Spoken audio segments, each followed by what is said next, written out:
Boa noite, seja bem-vindo a mais um encontro nosso no 7 a 7. Hoje, pela graça de Deus, esperamos encerrar esta visão panorâmica da consolidação da igreja cristã como a igreja da nova aliança, uma igreja missionária, uma igreja universal, internacional, católica, a alcançar todos os povos, multiétnica, diversa, que inclui pela conversão do evangelho pessoas de toda tribo, língua, povo e nação. Não foi fácil para a igreja cristã, para a comunidade judaica, fazer essa transição de uma comunidade de fé, de um grupo, de uma etnia, de uma língua, de uma tradição, para se tornar esta igreja universal. E a igreja de Antioquia teve uma importante função nisso, né? Ela se torna como que um protótipo, como nós vimos. No capítulo 13º do livro de Atos dos Apóstolos, nós lemos: havia na igreja de Antioquia profetas e mestres, Barnabé, Simeão, por sobrenome Níger, Lúcio de Cirene, Manaém, Colácio de Herodes, o tetrarca, e Saulo.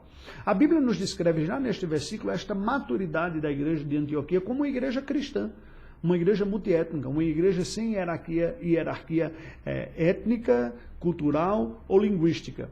Porque na liderança da igreja, nós vemos aqui profetas e mestres, e podemos interpretar como sendo pregadores da palavra e professores da palavra, o que é a função do ofício do presbiterato. Então, podemos dizer que essa liderança muito bem poderia representar o conselho da igreja. Não é? O conselho da igreja são aqueles que ministram a palavra, são aqueles que pastoreiam a igreja. E entre eles, nós percebemos a listagem aqui de Barnabé, que é um judeu de Chipre, não é? Como nós vimos, Simeão, por sobrenome Níger, portanto, alguém que tem um nome judaico, possivelmente uma descendência judaica, e aqui há pesquisas até históricas e arqueológicas, que vem da África, por sobrenome Níger, negro, não é? De onde vem o termo Niger, negro. Então, há um africano, um cipriota, Lúcio de Cirene, um nome romano, Cirene, uma cidade romana do norte da África, Manaém, Colácio de Herodes, aquele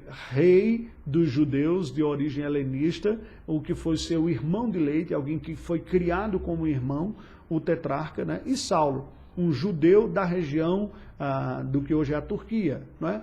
Essa diversidade não foi constituída a partir de um multiculturalismo ou de uma perspectiva contemporânea de empoderamento das minorias, mas, pelo contrário, foi resultado do poder do Evangelho de fazer isso como resultado do poder da presença do Espírito Santo. O que contava na vida dessa igreja era a trajetória espiritual das pessoas, sua conversão, sua maturidade e os seus dons. E a igreja tem essa face multiétnica e cultural, porque o cristianismo vai ser isso. E a igreja de Antioquia, portanto, a igreja que cresce, que amadurece nesta percepção. O texto nos diz que, servindo eles ao Senhor e jejuando, versículo 2, disse o Espírito Santo: separai-me agora Barnabé e Saulo para a obra que os tenho chamado. E, nos diz o texto, jejuando e orando, impondo sobre eles as mãos, os despediram. Enviados, pois, pelo Espírito Santo, desceram a Seleucia e navegaram para Chipre. Chegados a Salamina, anunciavam a palavra de Deus nas sinagogas judaicas, também tinham João como auxiliar. O que o texto sagrado está nos dizendo? Esta igreja que estava servindo, que se desenvolveu, que se fortaleceu, que cresceu, que continuou crescendo ao ponto de se tornar um importante bispado, como falamos ontem, essa igreja está sensível à obra do Senhor Deus e percebe a vocação que o Espírito Santo dá para aqueles dois que foram os que estruturaram essa igreja, Barnabé e Saulo. Uma vez que a igreja está consolidada e que tem uma liderança capaz de pastoreá-la, Deus diz: está na hora destas pessoas agora servirem na expansão do meu reino, na implantação de outra igreja, da igreja, em lugares em que ela ainda não existe. E a igreja percebe isso, ela está em jejum e em oração, separa esses dois e os envia. Barnabé, na sua sensibilidade, chama o seu sobrinho, João Marcos, para ir junto. Mas João Marcos, vendo as dificuldades, aquela é uma região com muitos conflitos, com tensão, inclusive com doenças, nos diz o texto sagrado, no versículo 13, que navegando de Pafos, Paulo e seus companheiros dirigiram-se a Perge da Panfilha. João, porém, apartando-se deles, voltou para Jerusalém. João volta para Jerusalém, há uma tensão nesta comunidade, né, nesta primeira equipe missionária, como a Bíblia nos diz aqui, mas a verdade é que o Evangelho começa a ser pregado agora por fora, começa a haver empreendimento intencional missionário. E aqui é a vez em que o livro de Atos dos Apóstolos chega nessa segunda metade, demonstrando como finalmente a igreja percebeu que aquilo que Cristo havia dito, sereis minhas testemunhas tanto em Jerusalém como toda a Judéia e Samaria até os confins da terra, deve ser o esforço consciente da vida da igreja. Então a igreja de Antioquia envia estas pessoas para ir até os confins da terra e se iniciam viagens missionárias com suas dificuldades. Não sejamos românticos nem meninos e acreditar que não tem efeitos, tem luta, tem efeito colateral, há desgaste, mas Deus está presente.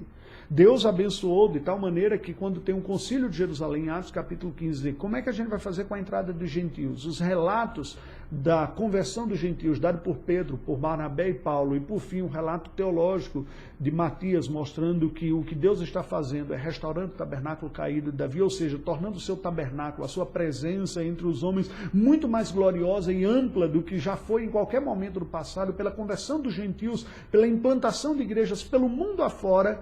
A igreja percebe que o cristianismo não pode ser simplesmente uma facção do judaísmo. E o perfil é: deixe os gentios viverem o cristianismo sem imposições do judaísmo sobre eles. E as restrições são pequenas. O texto sagrado nos diz que depois disso se inicia uma segunda viagem missionária. Porém, nessa segunda viagem missionária há uma tensão. A palavra do Senhor nos diz em Atos capítulo 15 e 16 que houve tensões, né? Versículo 16. Após alguns dias, disse Paulo a Barnabé: voltemos para visitar os irmãos em todas as cidades nas quais anunciamos a palavra do Senhor. Barnabé queria levar também João. Paulo não achava justo chamar aquele que se afastara da região da Panfilha. Houve entre eles, versículo 39, tal desavença que vieram a separar-se. Então Barnabé levou consigo a Marcos e navegou para Chipre. Paulo, tendo escolhido a Silas, partiu encaminhado pelos irmãos à graça do Senhor. Paulo teve naquele momento pouca paciência com João Marcos, mas ele vai amadurecer espiritualmente. Barnabé parecia e certamente estava mais sensível à graça, misericórdia, compaixão e paciência cristã, a ponto de Paulo, no final da sua vida, dizer que Marcos lhe era muito útil ao ministério. Mas nessa jornada, tentando ir para a Ásia, nos diz o texto sagrado, ele foi impedido pelo Espírito Santo. Versículo 6 do capítulo 16. Percorrendo a região frígio-gálata, tendo sido impedidos pelo Espírito Santo de pregar o evangelho na Ásia, defrontando Mísia, tentaram ir para Bitínia, mas o Espírito de Jesus não permitiu, e tendo contornado Mísia, desceram a Troade, região grega. Não é? À noite sobreveio a Paulo uma visão na qual um varão macedônio estava em pé e lhe rogava, dizendo: passa a Macedônia e ajuda-nos. E assim que teve a visão, imediatamente procuramos partir para aquele destino, concluindo que Deus nos havia chamado para lhes anunciar o Evangelho. O que a Bíblia nos apresenta aqui? Neste momento está sendo dito claramente que a expansão missionária da igreja não está no total controle e conforto da vida da igreja. Nós devemos fazer planos, nos dirigir ao alcance daqueles que não foram alcançados, mas sensíveis à correção dos rumos. Paulo queria ir para a Ásia, possivelmente porque sabia de culturas milenares, grandes populações, né, como eram a população já da China e da Índia. Mas na sua providência, Deus dirige de uma maneira diferente. O Espírito Santo o impede, não sabemos exatamente como, e direciona para o outro lado. E a partir de uma resposta, uma visão, ele vai ao continente europeu. Passa a Macedônia e ajuda-nos. A Macedônia já no continente europeu. E ao ir a Filipos, tem a primeira pregação do Evangelho em solo europeu, os primeiros convertidos, e pela providência divina, a Europa vem a ser inflamada pelo Evangelho e passa a ser o primeiro continente em que o cristianismo se consolida. Queridos, o que nós temos para aprender com isso? Como igreja cristã, nós somos chamados a dar testemunho universal de Cristo. Não sabemos como Deus vai trazer os seus frutos e fazer a sua igreja crescer. Devemos planejar, mas estar sensíveis de que nesse esforço de levar o Evangelho pelo mundo, nós haveremos de fazer os ajustes. O que importa é que sejamos fiéis no esforço de testemunhar de Cristo até os confins da terra, através do testemunho da igreja, onde ela está consolidada, e do envio de missionários comissionados por Deus para a tarefa onde o reino de Deus ainda precisa ser implantado, a igreja implantada, em nome de Jesus. Oremos ao Senhor. Deus, nós te rendemos graças por esta palavra, pedimos que tu nos ajude a sermos fiéis testemunhas tuas. Oramos pela tua igreja, por nós, em nome de Jesus. Amém. Deus nos abençoe. Até semana que vem.